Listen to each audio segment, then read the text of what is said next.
After my parents passed away, I became a despised outcast. My second uncle scolded me for wasting food and schemed to sell me to town for a few coins.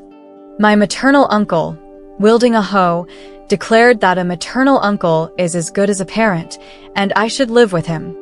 Meanwhile, my lecherous cousin couldn't wait to paw at me with his greasy hands.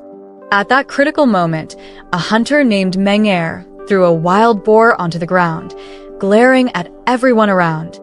"I'm here to take my wife home." Wake up, we're home.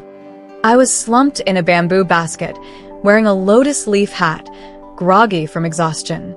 Meng set me down gently against a tree trunk. Standing tall in front of me, his broad figure shielded me from much of the sunlight. His sharp, hawk-like eyes looked down at me as his rough, calloused hand reached toward my head. The lotus leaf on my head was gently removed and discarded to the side. Under the scorching sun, sweat streamed down his face, tracing the hard lines of his jaw and dripping onto his chest. He had carried me on his back for over 10 miles, his clothes now drenched through. Blushing, I scrambled out of the basket. Meng caught me as I stumbled, sighed, and pointed to the wooden house to the right. "Wait for me there." I sat by the wooden table, cautiously surveying the house. At the back of the main room, an altar table held memorial plaques for his parents and an incense burner. On either side, there were 2 rooms, one filled with quivers, knives, and stacked firewood, and the other, with a narrow crack in the door, revealed a bed inside. Fiddling with my fingers, I avoided looking directly at anything. "Come and eat." Meng frowned as he carried over 2 large plates and called out to me in his gruff voice. I walked over and sat down, my eyes landing on the spread on the stone table, a large plate of cornbread, a dried wild chicken, and a bowl of greenish soup. Uneasy, I nibbled at the cornbread in my bowl. Meng glanced at my face, my dull, yellowed hair, and the chopsticks I hadn't lifted. "Eat." Looking up, I saw a large chicken leg had appeared in my bowl. Meng ate with impressive vigor, his mouth seemingly twice the size of mine, chewing rapidly. By the time I had nibbled through half a cornbread, he was on his third. When I finished my first, the chicken on the plate had been reduced to a skeleton, leaving only 2 deboned chicken legs in my bowl. I sneaked a glance at his muscular arms, speculating that such strength came from eating 6 cornbreads in one sitting. After the meal, he sat there staring at me in silence, his gaze as intense as the black dog the village had kept, majestic and ever watchful. Especially when catching a thief, its eyes would gleam brightly. Lost in thought, I accidentally choked on my food. Ugh, cough, cough. Meng expression changed as he patted my back. Unfortunately, his heavy hand sent bits of cornbread flying out of my mouth. As my flushed face regained its color, he grabbed a bowl of the green soup and held it to my lips. "Drink some soup." I glanced warily at the leafy, green liquid. "Ah, so this is soup." In the end, under his stern gaze, I forced myself to finish the unidentifiable concoction. "Thank you, Brother Meng," I muttered hesitantly. "Brother Meng?" Amused, he raised a brow and curved his lips into a smirk. Meng leaned closer, his powerful presence driving me to retreat. "Do your villagers call their husbands brother?" He rolled up his sleeves, revealing a pair of strong, well-defined arms. As the setting sun bathed his face in a golden glow, his smile held a hint of roguish charm. Calling a man I'd just met husband felt too awkward. Flustered, I sprang from my seat, only to be pulled back effortlessly by his single hand. His thick brows furrowed as his sharp eyes bore into me, intimidating yet mesmerizing. "Don't waste food." Meng pushed me back into the chair with his left hand while stacking the plates with his right, then carried them off toward the well. Watching his broad back, I felt a whirlwind of emotions. Thinking of his fierce demeanor today, I couldn't help but feel that my future seemed as precarious as the dried chicken hanging on the wall. Until today, Meng and I had never met. He was always a loner, and I only knew bits and pieces about him from the village children. The Meng heir from the neighboring village is scary.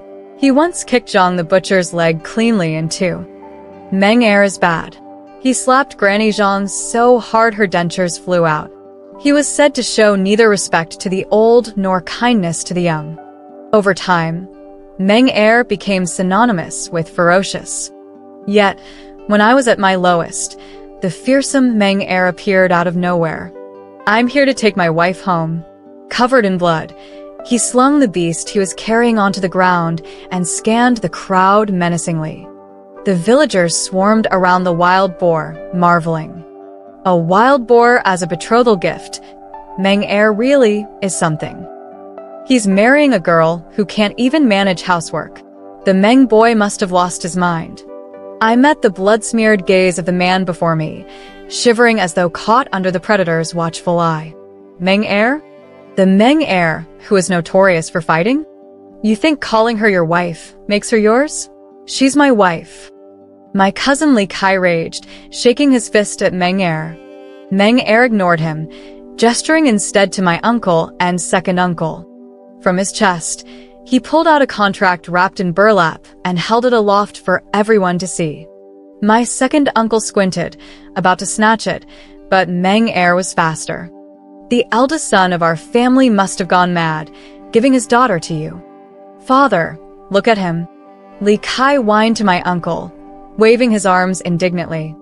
It's true, written in his own hand with a seal. Even the white-bearded village had confirmed it, nodding solemnly. As the crowd murmured, my cousin Ain helped me to my feet. I caught her worried, guilty expression and then glanced toward the two eager men at the center. My aunt and cousin stood by the wild boar, claiming it as their own. Meanwhile, my uncle wore a sullen face, muttering how his sister never treated him like family. Even the marriage contract had been kept from him, though his eyes lingered longingly on the boar. Now that Rume has a good marriage, don't forget your kin, he muttered. Clutching the white flower in my hand, I looked up and met Meng heir's dark, steady gaze. I'll go with you, I said firmly. Meng heir nodded, wiping his blood-stained hands clean on his trousers until no trace remained. Then, he extended his palm, rough yet steady, and wrapped it around my hand. Walking side by side, we left the crowd. Meng heir's imposing, blood-stained figure silenced any opposition. My father was a Shiotsai, a poor scholar from a family with little to its name. Yet, he treated my mother and me with boundless kindness. During festivals, he always had a few new pieces of cloth ready to make clothes for us.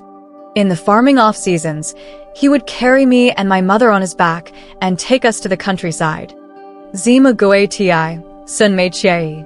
Fei nu ji wei mei ren ji yi. He recited a song I couldn't understand as he gently placed a pale yellow flower crown on my mother's head. Don't sing such nonsense in front of the child, my mother chided him, giving him a glare. But there was no anger in her eyes, only a soft tenderness. She lowered her head and smiled warmly as she tucked a small yellow flower into my hair. Those blissful days became scarcer after my second aunt gave birth to a cousin. My second uncle, emboldened by the birth of his son and the support of my grandparents, became increasingly overbearing. In the past, he would drop by every few days to ask my father for things or borrow money.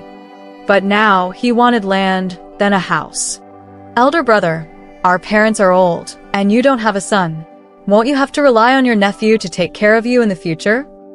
Second uncle lounged back in his chair, one leg propped up, lazily swinging it. Shun, your brother has 4 mouths to feed, my grandparents said, sitting on the high seats with exaggerated sorrow as they wiped their eyes, staring intently at their pale eldest son. Separate the family. My father turned to glance at my mother and me, clutching my wooden doll. He slowly uttered these 2 words. What did you say? You unfilial son. Heavens, you're abandoning your parents. What's the point of all that studying? You've learned nothing but heartlessness. Amid the wailing accusations, my grandmother lunged toward my mother as if to strike her. My father stepped forward, shielding my mother as he stood between them. He knelt on the ground, holding my grandmother with one arm and grabbing my grandfather with the other. Amid a chaotic scene, my parents and I brought in a few elders to draft a deed and split the family. We moved to a new location and built our own house. But those peaceful days didn't last long. My parents passed away within a few years. Second uncle returned, this time with a predatory uncle in tow. "Get on." A hoarse, gruff voice jolted me out of my memories. I realized I couldn't keep up with his pace, and we were several meters apart. We had walked for half an hour, and were now at the village entrance. Meng Er pointed at a carrying basket on the ground, motioning for me to get in.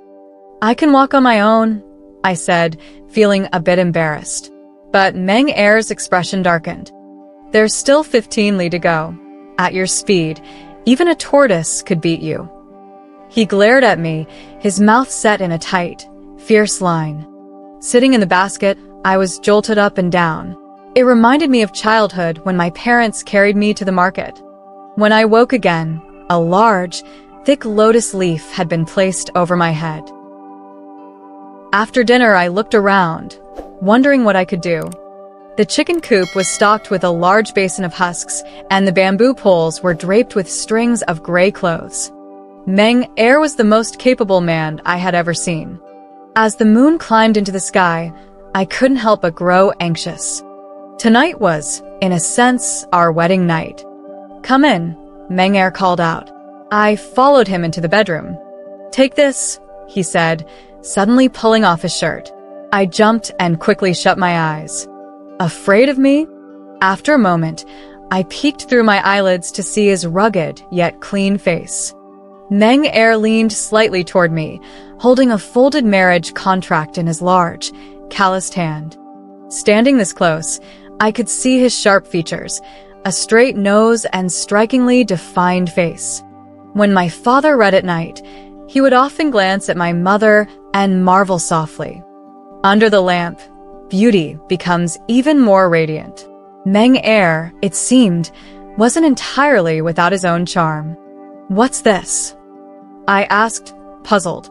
The dim coal lamp flickered, casting his bright eyes in a sharper contrast. "Your father wrote this. It's yours to keep," he said, placing the contract in my hand. "You can tear it up if you wish."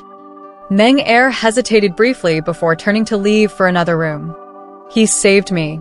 I'll protect you for the rest of our days," he said as he stepped out the door. "Meng Er, thank you," I said, putting the contract away. My eyes grew warm with gratitude. He paused but didn't turn around, gently closing the door behind him. The next morning, when I got up, Meng Er had already left.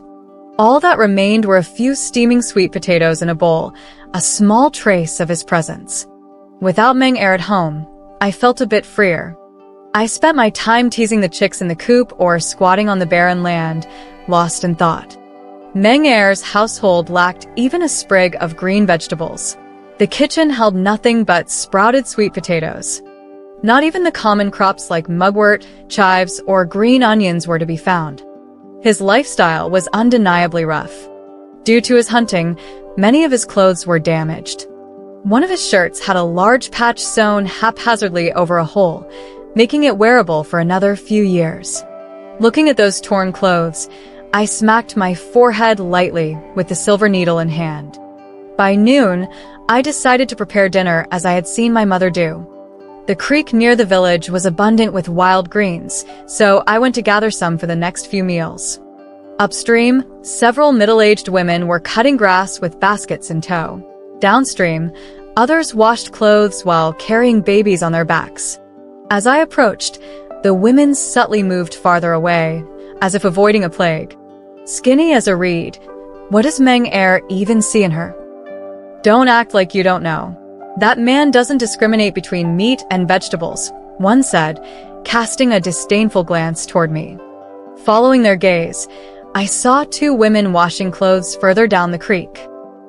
Look who's here," said a woman in a blue blouse, slapping her washboard as her eyes darted between me and the two women. I haphazardly cut the fresh greens by the water, but the chatter about Meng Er filled my ears. He didn't deserve such slander. Looking toward a ripple in the water, I pointed and shouted, "A snake!" The blue-bloused woman panicked and screamed, scattering everyone. In the chaos, basins and clothes floated downstream. Trix, a young girl in a green skirt, sneered, glaring at me maliciously. "So, you're the wife who suddenly showed up out of nowhere?" I met her gaze squarely and saw the mockery and disdain in her eyes. "What's it to you? A real wife would have had a proper wedding feast. What kind of wife are you?" The girl bent down to adjust her basket with an exaggerated pout. "Chui Chui," said a middle-aged woman with a flowered cloth wrapped around her head.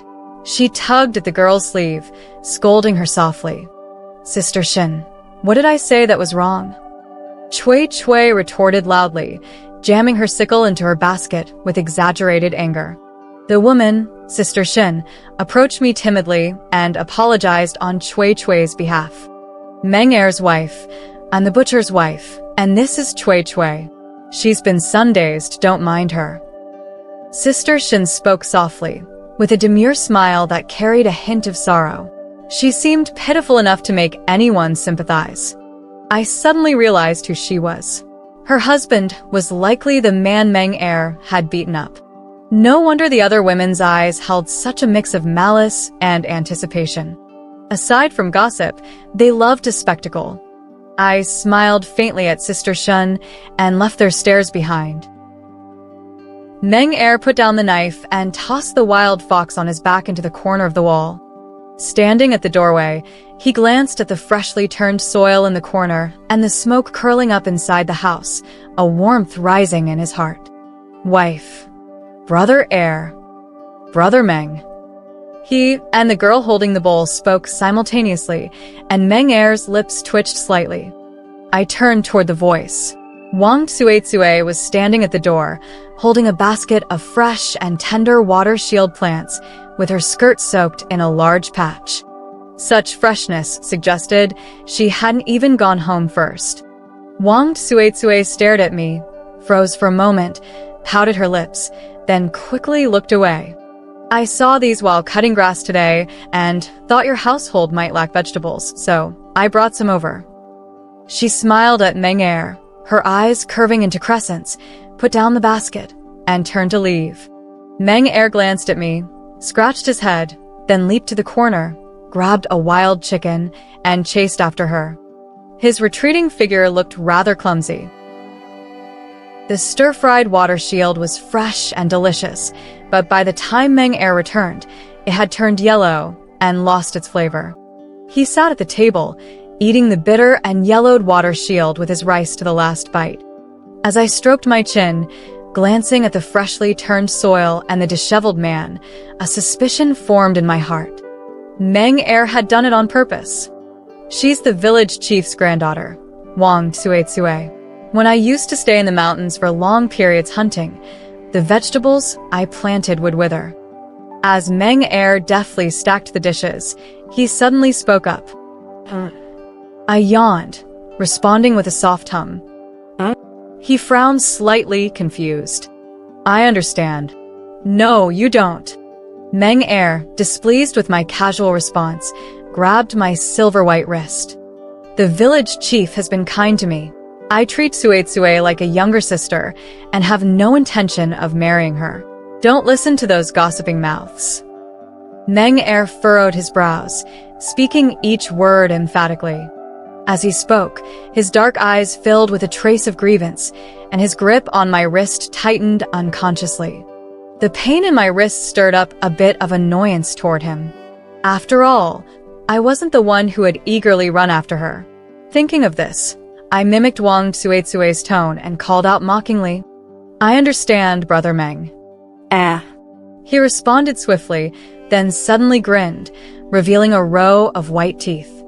His gloom turned to cheer in an instant, the shadows between his brows dissipating entirely. When he released my wrist, I took the chance to push the dazed man aside and hurried back into the house. If I didn't keep some distance, my heart would start racing again. "All the money is in the box under your bed." With a rooster crowing outside, he whispered softly in my ear. Shutting the door tightly, I sat on the floor, counting the strings of copper coins inside the box. I didn't understand why he trusted me so much. Was he not afraid I'd take the money and run? With this silver, I planned to raise 2 piglets and get a big goose to guard the house. By autumn, the village's pigs had fattened, and no one was willing to sell. Only Zhao Damei had 2 smaller piglets left, and it took a lot of bargaining to agree on a fair price. Zhao Damei smiled widely as she counted the copper coins in her hand, instructing her son, Zhao, to pack the piglets for me. As they worked, a burly man walked in, calling for Zhao to join him in town to slaughter pigs the next day. Zhao Damei pointed to him and whispered to me that he was her son's mentor, Zhang Tu. Meng Er's wife, interesting. Zhang Tu fixed his gaze on me, his eyes filled with mockery, as if he had found some amusing toy, making me extremely uncomfortable. That cold and sticky gaze made me feel sick. Only as I neared home did the sunlight bring warmth again. I pushed open the door and quickly shut it. In the sunlight, a man was bare-chested, pouring a bucket of water over his head. Meng Er's honey-colored skin gleamed in the open air, his wet trousers clinging tightly to his body, faintly outlining his muscles. Such a fine body, tisk. Zhao Damei patted my shoulder, winked, and told her son to leave the piglets by the doorstep. When I opened the door again, Meng Er, still bare-chested, wordlessly lifted the pig crate from the threshold. In broad daylight, "Why aren't you wearing clothes?" I averted my gaze, lowering my head as I followed him. Got used to it. Meng Er turned his head, droplets of water trickling down his face, sliding along his neck into his chest. I don't have the habit of bathing outdoors. As I poked at the piglets' tender pink noses, I suddenly bumped into his back. He grunted, and as if realizing something, his ears turned bright red. TSK, a grown man afraid of being embarrassed. Oops. My thoughts slipped out.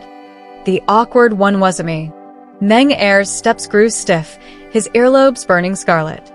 I made an excuse about cooking and escaped to the kitchen, where the noise outside grew lively.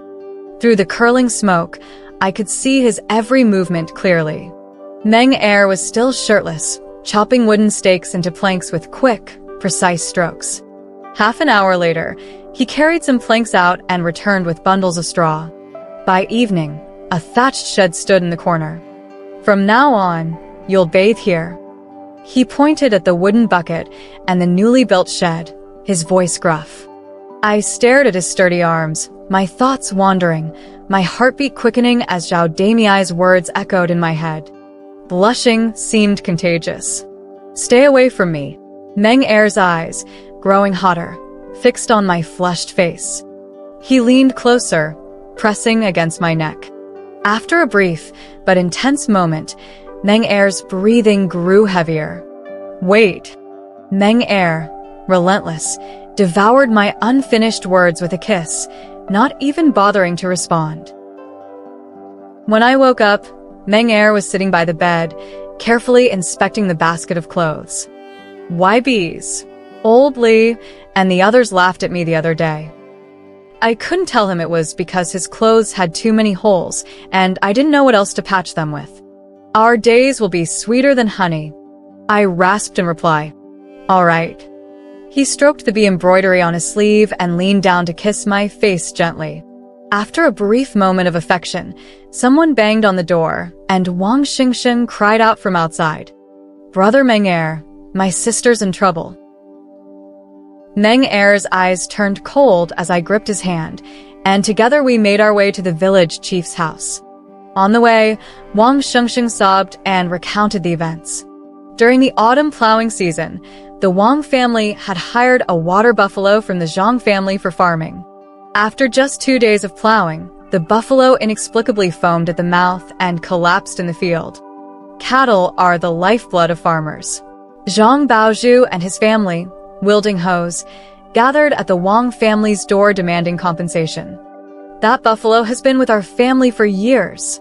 Why is it only after your family uses it that it falls gravely ill?" An elderly woman with a cane cursed angrily. Meng Er pushed through the crowd.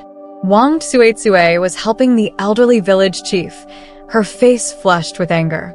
When her gaze landed on Meng Er, her eyes lit up briefly, but they dimmed again when she saw me. Either pay up or we'll make a compromise. Have your daughter marry into our family as Baoju's wife, the old woman demanded. To your foolish son? Wang Shengsheng, furious, was silenced by his father's sharp glance. My old friend, give me some time. After we harvest the crops, I'll pay what's due. The village chief sat on a stool, his hands curling tightly against his thighs, pleading. Your measly land? Who'd want that? The old woman adjusted the silver flower earrings on her earlobes, her smile contemptuous. Nearby, Wang Tsuetsue's eyes reddened as she clenched her clothes tightly. Turn enmity into kinship. It'll be easier to resolve family matters. I see the day after tomorrow is auspicious, said Zhang's elderly patriarch, seated calmly on a wooden stool. He puffed on his pipe, exhaling a cloud of smoke, his narrowed eyes brimming with smugness, as if certain the Wang family would yield.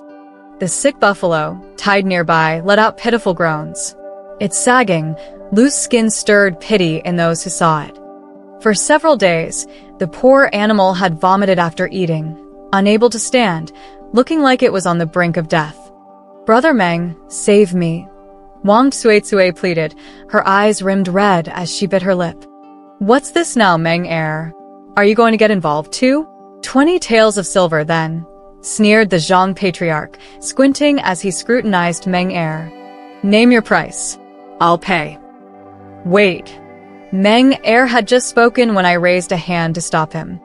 Wang Tsuetsue stared at me in astonishment, her anger clear as her clenched white teeth seemed ready to tear me apart. I stepped forward, squatted down, and lifted the buffalo's eyelid. Then I gently pressed its swollen belly. This buffalo isn't sick, nor was it overworked by Wang Tsuetsue, I declared. Then, I gestured for Wang Xingsheng to come closer, whispering instructions to him. Though his gaze reflected doubt, I met his eyes steadily until he nodded and dashed off.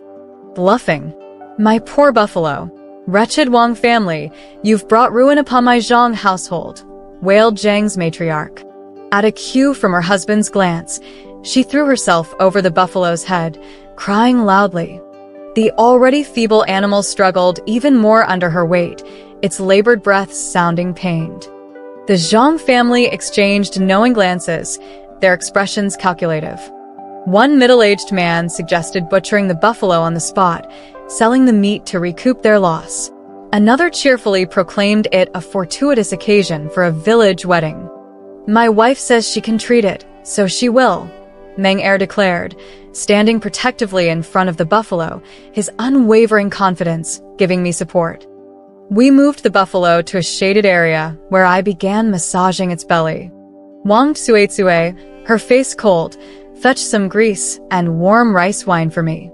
Adding the cinnabar Wang Xingsheng had retrieved from the land temple, I mixed it thoroughly and poured it into the buffalo's mouth. The Zhang family attempted to interfere, but Meng Er stood tall behind me, like an immovable guardian deity. After 3 rounds of treatment, the old buffalo began to show signs of vitality, its eyes regaining some clarity. It's a miracle. Meng Er's wife, you can even heal cattle, exclaimed the villagers, marveling. Relief washed over the Wang family, their tension finally easing. This buffalo wasn't overworked. It likely ate something unsuitable like old, dried grass.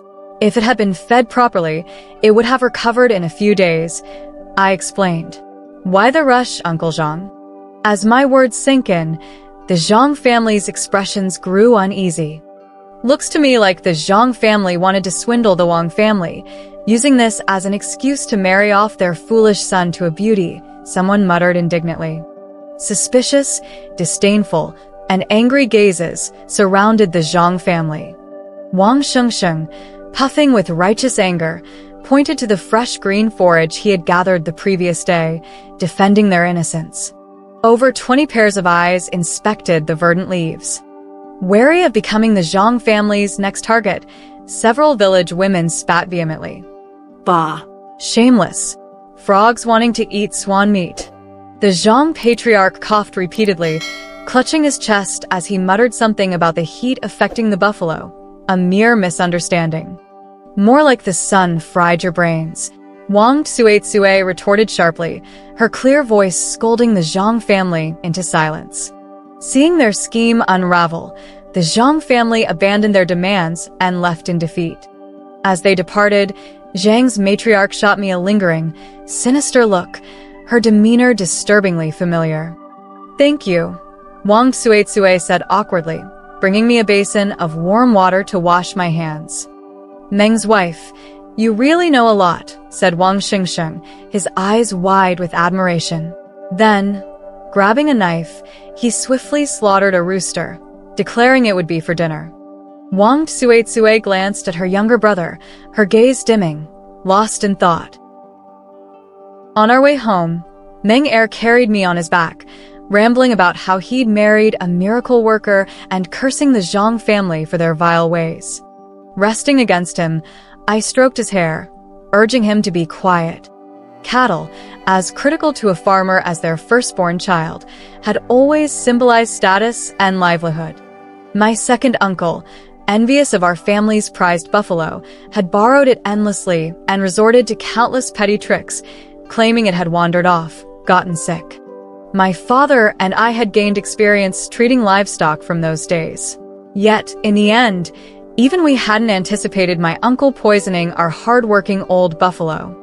If he couldn't have it, then neither would we. Remembering that faithful buffalo, I felt a pang of sorrow. "Next year, we'll have our own cattle," Meng Er said suddenly, his steps faltering as he adjusted his hold on me. His arms tightened protectively. "Zimu gi sun mei che, fei nu ji wei mei merenji." I sang softly in his ear, the moonlight illuminating the path home. "What's that?" "I don't understand," he grumbled. "I'll teach you to read someday, then you'll know," I said, patting his head. The night breeze was cool, and the moment felt tranquil and sweet. I didn't know then that the next time I'd hum that tune would be years later. After that day, Meng Er began to leave early and return late, busy with something I knew nothing about. As autumn grew colder, the game in the mountains became scarce, and Meng Er's spoils were only half of what they used to be. At night, he would hold me in his arms, his hot kisses trailing down my body, urgently releasing the energy he had left over from the day. After several rounds of passion, I pushed against his chest and threw the books from the nightstand at him. I leaned against the wall, breathing heavily, while I listened to him stumble over his words. He stopped for a moment and looked up at me, his deep eyes misty, signaling that he couldn't read. Under the dim light, I cleared my throat and began to speak. Meng Er was a good student, staring intently at me, repeating after me. "You said, read another page and there's a reward." He threw the book aside and came back for more kisses, more urgent and intense than before. In the village, people began to notice that I knew how to treat cows, and they could see the chickens and ducks I raised were fat and plentiful. With Wang Xingxing's strong promotion, people's attitudes changed, and soon both Meng Er and I were invited to several feasts. At the wedding feast, we joked about how the Zhang family had ulterior motives, scheming against Wang Tsuetsue. Some people sighed, remembering how well Meng Er had fought against the Zhang family, noting how no one from Zhang's side had a good heart. Who told Zhang to try and steal someone else's wife? There was a moment of silence. The woman sitting next to me, Aunt Zhao, jumped in surprise as her chopsticks hit the side of her bowl, making a sharp noise. The person who had spoken glanced at me and realized his mistake, sitting down awkwardly and stuffing food into his mouth. Outside, the crowd was buzzing, people pushing and craning their necks to look. In the corner of the yard, a tall man with a whip was recklessly hitting someone. Zhang too is beating his wife again. Everyone murmured, yet no one stepped forward to stop him. Damn, this bastard. With a crack of the whip, a figure ran out from behind. It was Wang Tsuetsue. "You filthy woman, you dare to hide." Zhang too, drunken and barely able to stand, rubbed his blurry eyes and yelled angrily, swinging the whip again. "What kind of man are you, beating your wife like that?" I glared at him. Zhang Tu turned around, cocking his head and rubbing his eyelid as he stared at me. After a long moment, he sneered. "Meng Er's wife. Do you know that your man bought a wife for me for 10 taels of silver? Now the price has gone up to 20 taels. How many animals do you think he has to hunt?" Drunk and swaying, Zhang Tu spoke with surprising clarity. "But I won't do it. I'll make sure he sees her, but can't touch her." His eyes widened, and he made a move to grab me. In the struggle, he leaned down, his lips curled in a malicious grin. At the same time, Wang Suitsue pushed him away but was kicked to the ground. I took a deep breath, my anger boiling over, and slapped Zhang Tu across the face.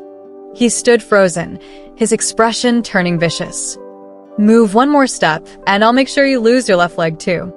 Zhang Tu suddenly looked up, as if recalling something, standing motionless. I mimicked his tone and scolded him, and he dumbfoundedly stepped aside. Wang Suitsue helped Shin Yangzi up, and the two of them fled to an old, dilapidated house. As I applied ointment to Shin Yangzi's wounds, I noticed the terrible bruises under her headscarf. That night, Meng Er buried his face in my neck, his collar trembling lightly before he became damp with tears. There was a bruise on his wrist under the ointment he had applied. He felt guilty, blaming himself for not going to the market that day to sell the goods. "Sorry." "What?" I wiped away the tears from his eyelashes, pulling him close. Once I had only heard rumors, but now I could see he was truly a good-hearted man. He looked grim, his killing intent rising, ready to cut off Zhang Tu's arm to quench his anger. Is beating him up going to solve everything? Meng Er stood there dumbfounded, hearing the coldness in my voice. 3 days later, the authorities arrived, surrounding our house, and Zhang Tu was dead. The murder weapon was hanging right above my head. The people at the market saw it. "It was your Meng Er who did it. Woe, my poor son." Old Madame Zhang collapsed onto the straw mat, crying loudly. Old Master Zhang's eyes were swollen, and he was pounding his chest, coughing violently. The man who once spoke with eloquence now could not speak a word after merely glancing at the body. "It's my fault.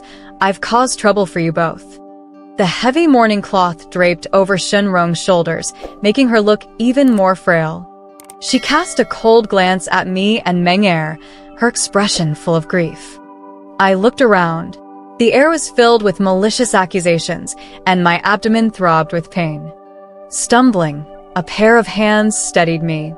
Meng Er Gij would never kill anyone. Wang Suitsue supported me, whispering firmly in my ear, "Pay with his life. I want the Meng family to pay with his life. It's all your fault, you damn Deathbringer. If it weren't for you, how could my son have been so jealous and got beaten to death by that Meng?" Old Madame Zhang screamed, lunging at Shenrong. The officials quickly intervened, pulling her aside to maintain order. I looked up, only to see a flicker of confusion in Meng Er's eyes. How could this happen? Meng Er's eyes flashed with sorrow, and I walked over, holding his calloused hands. "It's my fault." Meng Er's face was filled with sorrow, and I cried uncontrollably. Yesterday, he had a dispute with Zhang Tu at the market over a hairpin. Zhang Tu had been beaten twice and fled in embarrassment. The people at the market could testify. The coroner had worked through the night and found no signs of poisoning, but the palm print on his chest was very noticeable. The old Zhang couple knelt in front of the hall, crying with all their might, causing everyone to feel sorrow for them. The most tragic thing in the world is for a parent to bury their child. With the evidence clear, Meng Er was imprisoned and awaited execution after autumn. Killing someone means paying with one's life. That is the law. Wang Suitsue supported me, dazed, out of the magistrate's office. "I told you, he's not a good husband. Now look, you've become a widow." I turned around and looked up toward the source of the voice. That person was leaning against the wall, smiling at me, with ill intent. Sighs, sister. We're all family, I don't mind you. Cousin, you shouldn't keep holding on to Meng Er. I clearly saw that little widow holding his hand. Li Kai followed me like a dog with mange, and without saying a word, Wang Tsuetsue slapped him with a shovel. Bang! A thunderous sound rang in my head, and I fell forward heavily. When I woke up, the strong scent of medicine filled my nose. I was too weak to do anything but slowly stretch out my hand. Wang Tsuetsue, seeing this, bent down and leaned her head toward me. I want a divorce. I don't want to be a widow. The doctor, who was fiddling with his goat beard, leaned in closer and muttered, clearly moved by this woman's heartlessness. After Meng Er was imprisoned, I didn't see him even once, but I insisted on having a divorce paper. Everyone said I was cold-hearted, and even Wang Tsuetsue stopped talking to me. She would spit at me when passing by. In prison, Meng Er stared at the food in his lunchbox, his brows furrowed. Where's your sister-in-law? Meng Er rubbed his face, massaged his eyes, and pressed his lips into a straight line. After a long while, he gathered enough strength to take the divorce letter and carefully examined the writing on it. Second brother, don't be sad. That woman not only wants the divorce, but she also plans to marry her cousin after carrying his child. Wang Shengxing pouted with righteous indignation, showing no concern for the person's life in front of her. Poof! The slender silver needle pierced the blanket. The faint moonlight shone on the woman's face, revealing her twisted expression. Why?